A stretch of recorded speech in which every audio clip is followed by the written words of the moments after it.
Benvidos a Ondas Inclusivas, o espazo onde as voces da diversidade se fan escoitar. Aquí falamos de experiencias reais, inclusión, barreiras e, sobre todo, de oportunidades. Un podcast feito e presentado por persoas con discapacidade. Para toda a sociedade. Capaz de día a día. Bos días a todos e a todas. Aquí estamos outro 22, neste caso xoves, outro mes máis, pero non un calquera, o primeiro do ano 2026. Agardamos que pasasen unhas boas festas e que este ano novo veña cargadiño con boas noticias. Bos días, Julio e David, e moi benvidos a todos os nosos ointes a un capítulo máis de Ondas Inclusivas. Pois moi bons días, rapazas. Que contento estou de participar deste terceiro capítulo e ademais de estar ben acompañado. Pois, se vos parece, comezamos. Hoxe, acanda o novo ano, imos falar de novos comezos, de como unha discapacidade se pode impoñer unha nova forma de vida, tamén da importancia da saúde mental e do autocuidado. Para iso contamos hoxe ca colaboración de Ángela Negreira, a psicóloga do noso Centro de Recursos, e tamén estará con nós Mario Mendoza, o vicepresidente de Amarai, que sufreu unha lesión medular derivada dun accidente laboral. Contarános como viviu el o cambio de vida. Tras a época de Nadal, chea de reencontros, comidas, festexos, na que só predominara a alegría, positividade e euforia. Chega un novo ano no que a maioría da xente se plantexa os chamados novos propósitos, coa intención de mellorar certos aspectos da nosa vida. Os máis típicos son estar relacionados coa saúde, como comezar a comer mellor, facer máis deporte, deixar de fumar. Bos días, Ángela. Bos días. En concreto, falando do propósito de mellorar a saúde, cada vez máis se fala do cuidado da saúde mental. Para empezar, gustaríanos preguntarche por que é tan habitual sentir máis soidade ou desánimo xusto despois das festas do Nadal.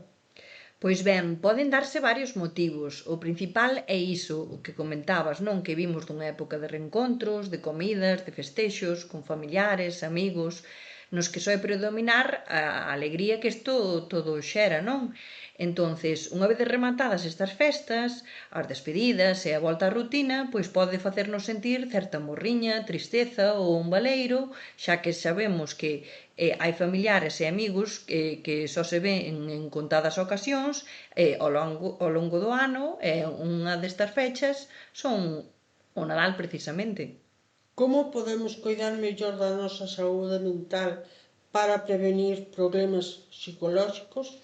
Pois existe un termo do que afortunadamente cada vez se fala máis del, que é o autocuidado, que nos axuda a previr problemas de saúde mental.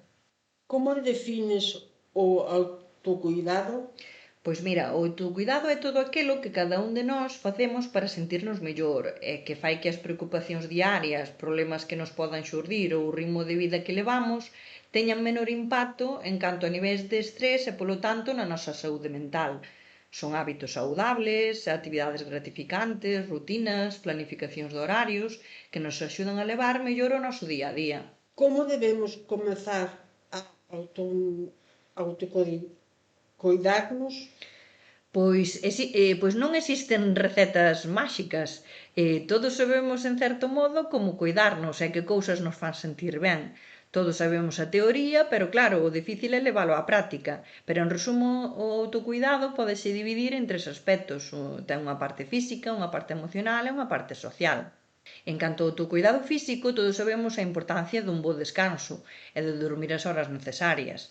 O que sempre se recomenda é dormir entre 7 e 8 horas, pero o máis importante é que tras dormir nos levantemos descansados. De pouco sirve dormir, por exemplo, 9 horas se nos levantamos peor, pero tamén hai persoas que só con 6 horas teñen un sono reparador e síntense descansadas cando se levantan. Tamén sabemos a importancia de facer un mínimo de exercicio físico, de actividade deportiva que nos guste. Isto axúdanos a distraernos das preocupacións do día a día, a exercitar o noso corpo, xa que o movimento axuda a liberar endorfinas, que son as hormonas do benestar. Tamén evitar todo o posible o sedentarismo, pois cando un está mal, estamos máis cansos e desmotivados para facer calquera cousa. Quen non estivo toda a tarde no sofá facendo que vía unha serie ou co móvil esperando a que acabase o día. Pero o importante non é recurrir sempre a isto cada vez que non nos atopemos ben. É buscar unha alternativa agradable para nós, como sair, aínda que sea a tomar algo ou a pasear un anaquiño, xa que isto fai que a volta vexamos as cousas de forma diferente e se non é así, alo menos durante un anaco non estivemos pensando tanto no que nos preocupa. Tamén sabemos de sobra que é moi importante beber agua e manter unha dieta equilibrada, evitando sobre todo os azúcares e carbohidratos, que curiosamente é o que máis nos pide o corpo, en concreto o cerebro, nestes días de baixón. E todos nalgún momento caemos nesa tentación, pero o que é máis importante é evitar que isto se convirta nun mal hábito para paliar un día malo. Está claro que a ninguén lle amarga un doce, pero estaríamos intentando tapar un burato emocional con comida non saudable. E por último, quedaríame falar do autocuidado emocional. Neste sentido é moi importante coñecernos ben, tarefa que non é doada tampouco, pero que podemos ir aprendendo das nosas experiencias. Trátase de, en primeiro lugar, permitirnos sentir e ser capaces de recoñecer, pois hoxe tiven un bo día, ou pola contra, hoxe non teño un bo día, pero por eso non me machacar nin exigir pedirlle ao noso corpo e á nosa mente que funcione como se fose un día en que non pasase nada ou que todo fose ben. E nestes días, pois, exixirnos pois máis os mínimos, para non chegar ao final do día e que non nos invade esa frustración por non haber chegado a todo. E despois, tendo en conta todo isto que acabo de dicir, no caso de ter un mal día, pois tratarnos ben. E como nos tratamos ben? A min gustame usar moito a metáfora de trátate como o teu mellor convidado. E como tratamos a un convidado? Pois recibímolo con alegría na nosa casa, con educación, con respeto, con cariño, ofrecémoslle algo rico para tomar, preguntámoslle que tal lle vai, propoñémoslle algo un plan que nos guste, pois o mismo que faríamos con un convidado que apreciamos, pois con nós mesmos. E por último, a parte de autocuidado social, que se refire a ter alternativas de ocio, que tamén é moi importante, é dicir, dedicarlle tempo tamén a facer actividades que nos gusten, que nos enchan, nos aporten e nos carreguen as pilas cos nosos amigos, coa nosa familia, coa nosa parella. E nisto, o máis importante é a calidade dese tempo compartido e non tanto a cantidade. Tamén ter unha rede social de apoio cando me sinto mal ou teño un mal día. Por exemplo, teño a quen pedir axuda, é o máis importante, sei pedir axuda, ou aínda que non nos apeteza falar do que nos preocupa, ter a quen poder chamar ou estar para pasar un momento o máis agradable posible e que me faga sentir mellor. Así como tamén ter criterio propio e saber decir que non cando pois algo non nos apetece ou non nos gusta ou cambiar de opinión en determinadas situacións.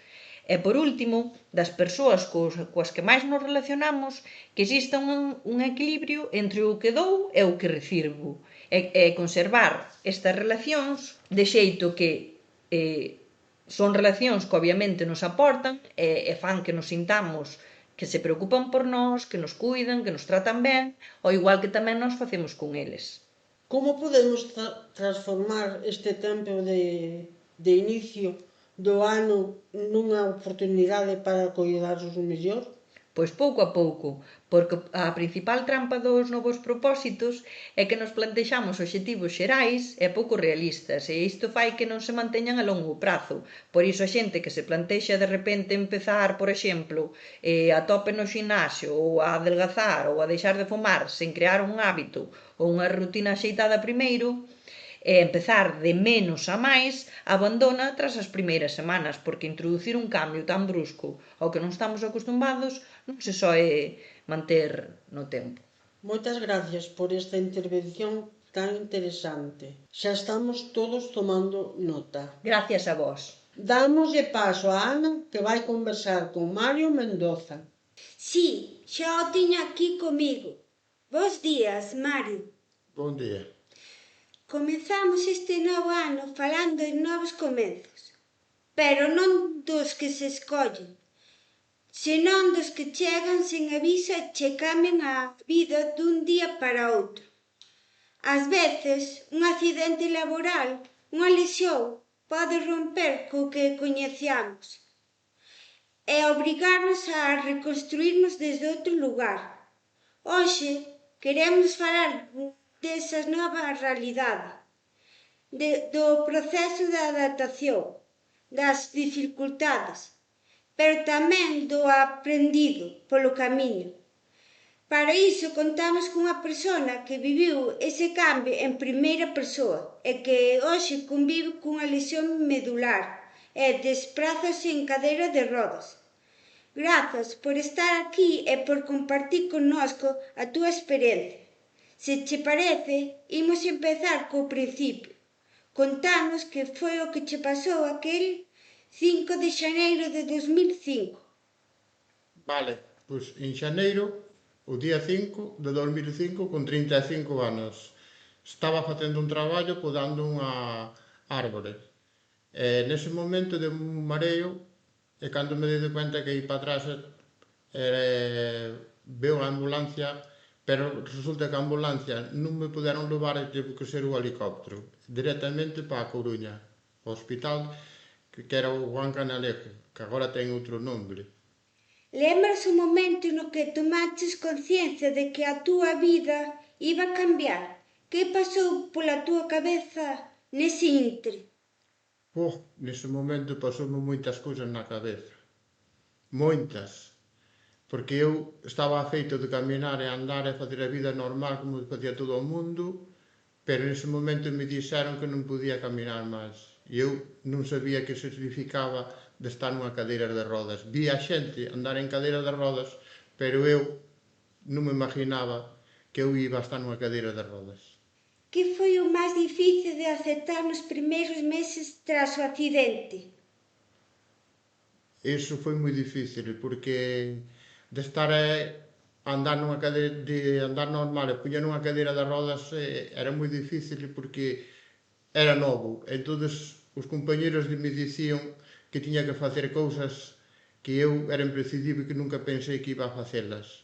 Nese momento, veuseme o mundo encima e eu, para che dizer a verdade, quase non quería salir da casa, nen fazer cousas, porque víase todo o mundo encima, como se fora todo en negro. Crees que a vida che deu unha segunda oportunidade? Sí, demos unha segunda oportunidade, porque podía estar cada vez máis pior, e neste momento estou bastante ben, porque podo facer moitas cousas, e antes hai xente que ten accidentes que pode quedar nun tetra e non sei en movedición, e eu neste momento, gracias a Dios, podo andar nunha silla de rodas. Se miras atrás, como describirías a persona que eras antes do accidente? Alegre, amigos dos amigos, traballadore e pouco máis. Cal foi unha das primeiras cousas que aprendiches a facer de novo e que che fixo sentir orgulloso? A primeira cousa que fixe foi aprenderme a estar sentado nunha colchoneta, porque é as primeiras cousas que che poñen ali no hospital, e pois, segundo lugar, de estarmos ali a aprender a conducir de nuevo. Porque antes conducía dunha maneira e agora tiña que conducir de outra maneira, coas manos. Que lle dirías a alguén que acaba de sufrir unha lesión medular e sente que todo rematou? Diríalle a esa persona que non vexa a vida que é toda negra. Nesta vida che quitan unhas cousas e che dá a oportunidade a outra, e hai que ser feliz nesta vida. Se puideses falar co ti dos primeiros días tras o accidente, que lle dirías? Diríalle, Mario, tiveste moita suerte de accidente, porque hai moita xente que non ten esa sorte que tive eu. Tive suerte por quedar na situación que estive eu, que estou na silla de ruedas, porque nese momento podía estar morto ali no seu sitio, porque caí nun sitio que tiña 2 pedras de cada lado. E eu caí no medio a medio, e Dios deu unha segunda oportunidade esta vida. Moitas gracias por estar hoxe aquí con nós, en Ondas Inclusivas. Nada, todo que sea para a colaboración de Amarai, contai comigo mesmo, Mario. Teño que vos felicitar, rapazos. Estou seguro que o que se falou aquí vai servir de moito a moitas persoas. Precisamente iso é un dos obxectivos deste programa, chegar a canta máis xente posible e axudar aportando novas perspectivas de vida, concienciando da existencia de outras realidades. Un placer, compañeiros. Agardo que para os nosos ointes sexa tan enriquecedor escoitar este podcast como para nós producilo. Antes de rematar, imos mirando a xenda do mes. Pois como a cada mes, hoxe é a feira en Arzúa, que tamén se celebra os días 8 de cada mes. E mañá a de Curtis, sendo tamén os días 9. Sempre o día siguiente ás de Arzúa. Domingo será a feira grande de Melide, aínda que se celebra todos os domingos. O último de mes é a máis grande. En Ordes, en cambio, podedes atopar a feira todos os miércoles de mes en Sobrados Monxe, os días 27. O día 5 de cada mes celébrase en Touro e os xoves primeiros aquí en Moimorto. Queremos conmemorar dende aquí un día superimportante que se celebrou a semana pasada e queremos dedicar ás traballadoras de Amarai, como Ana e Olalla, que realmente viviron o día con emoción e rendironlle homenaxe con esmero. Para elas, feliz día da croqueta! Bueno, tes cara cousa, pero a verdade é que deberon zampar 3 kilos de croqueta, cara a unha. Sodes tremendos. Aquí estamos en Ondas Inclusivas para informar e, como non, pasalo ben e botar unhas risas. Ana! David? E eu, Julia. Seguide conectados coas nosas ondas e estaremos máis preto de formar un mundo mellor. Feliz comezo de ano e que todos os vosos soños se fagan realidade.